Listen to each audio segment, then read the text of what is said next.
India versus Pakistan Asia cup का सबसे बड़ा मुकाबला, या फिर यूं कहें कि अभी तक जितने मुकाबले आपने देखे होंगे किसी में दम ही नहीं लगा। ऐसा लग नहीं रहा था कि एशिया कप शुरू हो गया है। 5 मुकाबले हो गए हैं लेकिन अभी तक एशिया कप का कुछ पता ही नहीं चल रहा है। ऐसे में इंडिया वर्सेस पाकिस्तान का मुकाबला, क्या यहाँ पर क्रिकेट फैंस आकर्षित हो पाएंगे?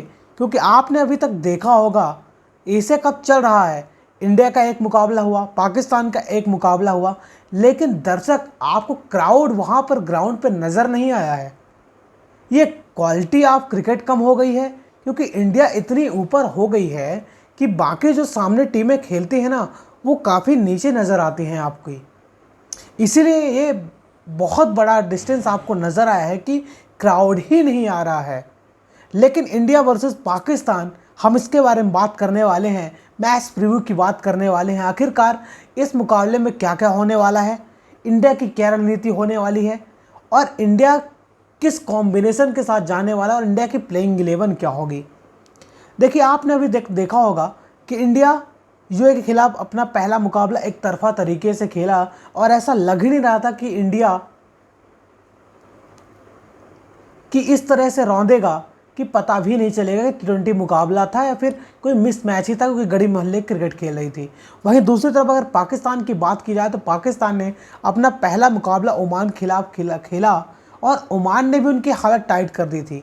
जहां पाकिस्तान 200 बनाने जा रही थी, 160 पर सिमट गई। हाँ, पाकिस्तानी गेंदबाजों में आपको दम नज़र आएगा। लेकिन आपने देखा होगा सितांशु कोटक, जो टीम इंडिया के बैटिंग कोच है, आज प्रेस कॉन्फ्रेंस में आए थे। उन्होंने बोला था कि जो एक फ्रेश पिच पर यह मुकाबला खेला जाएगा। लेकिन आपने देखा होगा पिच की कंडीशन कैसी है। पिच पर थोड़ा मॉइस्चर है, पिच पर हरी घास है और अनइवन बाउंस है।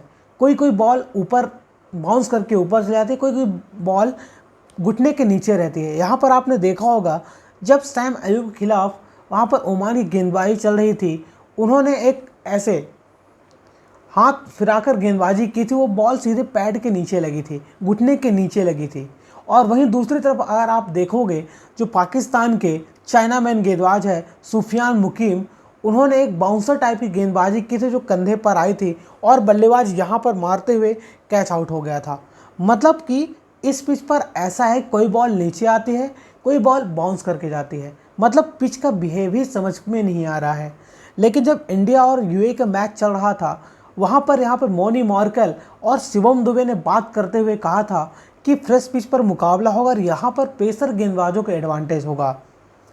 ऐसे में सवाल उठता है, क्या अर्शदीप सिंह आपको खेलते हुए नजर आएंगे? क्योंकि अर्शदीप सिंह को आपको ज़रूरत है, अर्शदीप सिंह को आपको ज़रूरत है। लेकिन जिस तरह की भी आपको पिच नज़र आ रही है, थोड़ी स्लो पिच नज़र आ रही है, यहाँ बॉल थोड़ा फंस कर आ रहा है।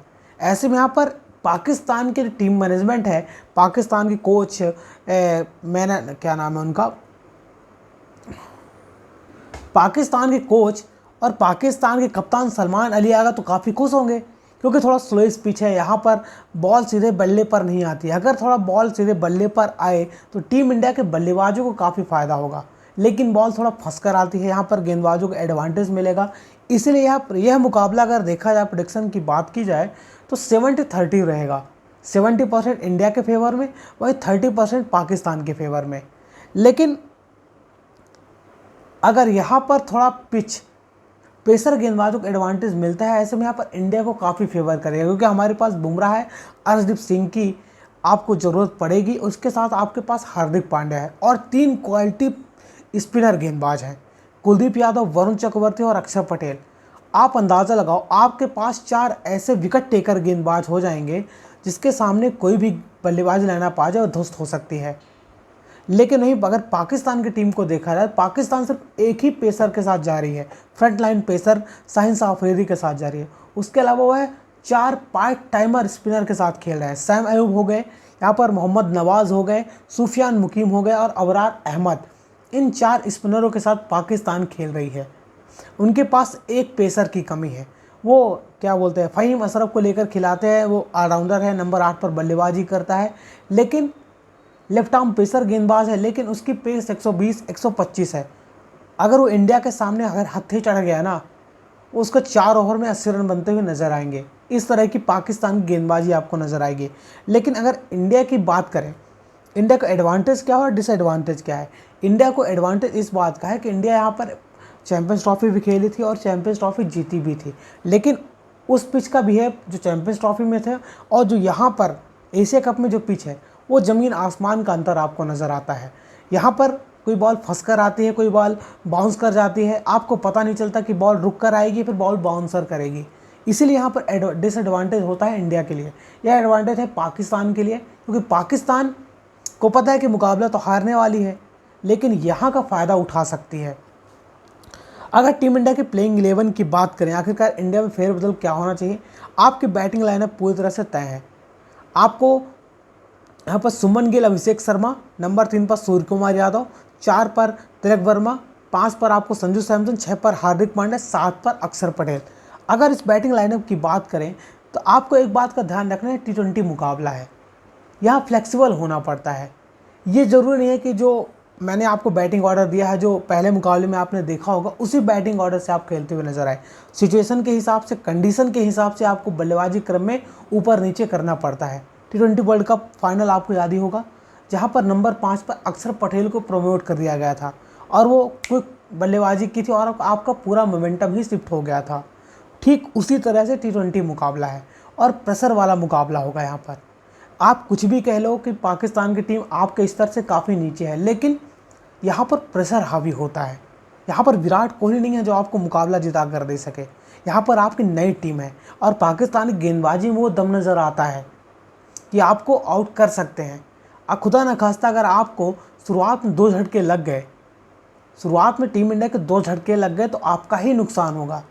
इसीलिए आपको पूरी ताकत के साथ जानी है, पूरी कॉम्बिनेशन के साथ जानी है और आपको अपनी गेंदबाजी कम नहीं करनी है, क्योंकि आप शिवम दुबे को खिला रहे हो, बहुत अच्छी बात है। पहले वाले मुकाबले में 2 ओवर में 3 विकेट हासिल किए हैं, 4 रन दे गए, लेकिन शिवम दुबे एक तेज़ गेंदबाज नहीं है। शिवम दुबे एक बल्लेबाज है, ऑलराउंडर है। वो समय आने पर आपको गेंदबाजी 1 ओवर 2 ओवर कर सकता है, लेकिन विकेट टेकर नहीं है।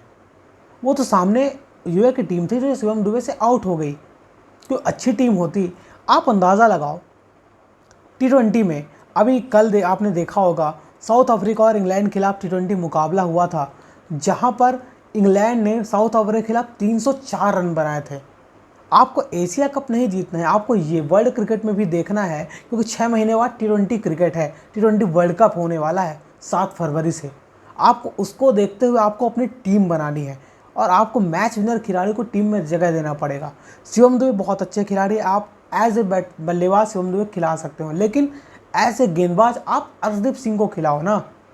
आपका अर्शदीप सिंह विकेट टेकर गेंदबाज है, प्रेशर वाली सिचुएशन में विकेट लेकर देता है। T20 वर्ल्ड कप फाइनल आप भूल गए, 19वां ओवर कितने शानदार किया था, सिर्फ 6 रन ही दिया था। और आपको एक अलग वैरायटी लेकर आता है, लेफ्ट आर्म पेसर गेंदबाज है, उसकी बॉल स्विंग करती है और यहाँ की कंडीशन में अर्शदीप सिंह आपको फेवर करते हुए नजर आएंगे। अर्शदीप सिंह और बुमराह, आप सोचो पावर प्ले में गेंदबाजी कर रहे हो, शुरुआत में 2-2 ओवर गेंदबाजी करते हैं, अगर 2 विकेट 3 विकेट भी लेकर जाते हैं तो आपको ही एडवांटेज मिलेगा। आप बल्लेबाजी के चक्कर में आप अपनी गेंदबाजी कम मत करो, कहीं के लेने के देने ना पड़ जाएं, क्योंकि टीम इंडिया बहुत आगे है, लेकिन आपकी एक गलती से आप मुकाबला हार सकते हो।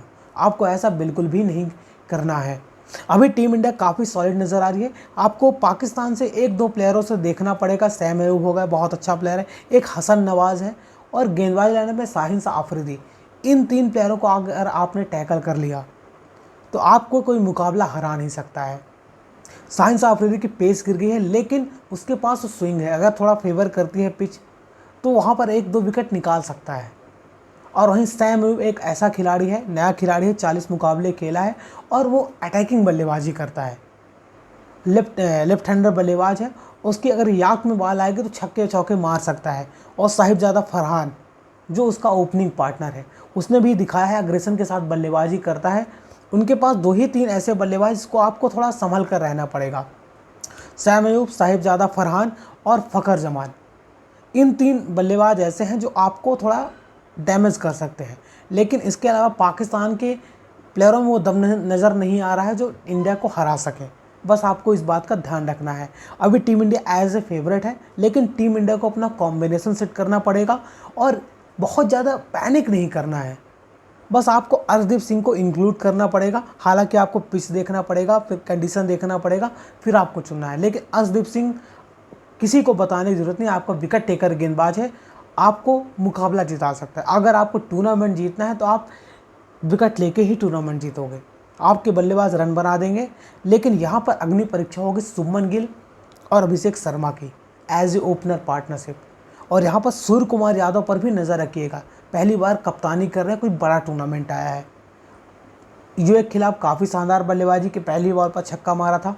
और जिस तरह से अभिषेक शर्मा ने शुरुआत की थी, पहली बॉल पे छक्का, दूसरी बॉल पे चौका, और जो एक्स्ट्रा कवर के ऊपर से छक्का मारा था ना, वो काफ़ी शानदार बात है। लेकिन यह T20 मुकाबला है, यहाँ पर आपको फील्डिंग की भी काफ़ी ज़रूरत पड़ेगी।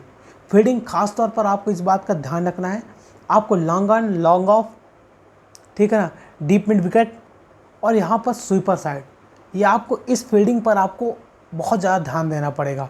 यहाँ पर आपके कैचिंग पोजीशन होते हैं और यहीं पर ज़्यादा रन बनते हैं।